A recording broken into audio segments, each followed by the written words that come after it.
Now, here's our Rachel Menitoff with more. Rachel? Kay, it's House Bill 630. It passed in committee last year but never made it to the floor for a full House vote. Some transplant recipients say this opens up a whole new pool of people who can now donate. We first introduced you to Sandra Martin in August of 2017. My kidneys had gotten to the point where I had to be on dialysis. She was relying on these hefty bags of solution and her home dialysis machine to keep her blood clean 10 hours every night. I was on the list at Barnes Jewish Hospital for 2.5 years and hadn't moved a bit.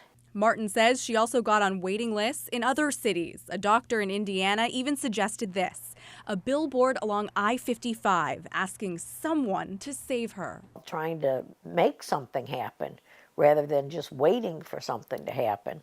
But all of that has changed. Martin says it's hard to say if her billboard generated any interest. But in December 2017, Martin got a call from a doctor over in Indianapolis. She was a match. My life doesn't rely on a machine that I had to be hooked up to 10 hours a day. A new bill in the Missouri House aims to give people like Sandra more options. It lets a death row inmate donate his or her organs when they're executed. It's sponsored by House Representative Jim Neely, who's also a doctor. I would think anybody out there in the world who's looking for a donor,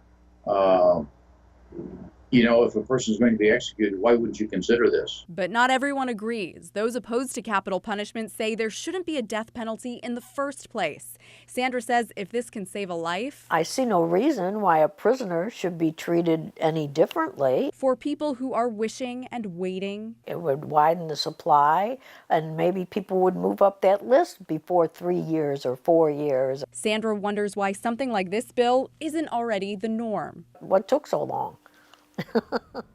Those concerned with the bill include a group called Missourians for Alternatives to the Death Penalty. They don't think doctors should be part of the execution, and they worry the bill doesn't specify what kind of consent is needed. Kay, they want to make sure that inmates know exactly what they're getting into and that they're not coerced into donating. All right, thank you, Rachel.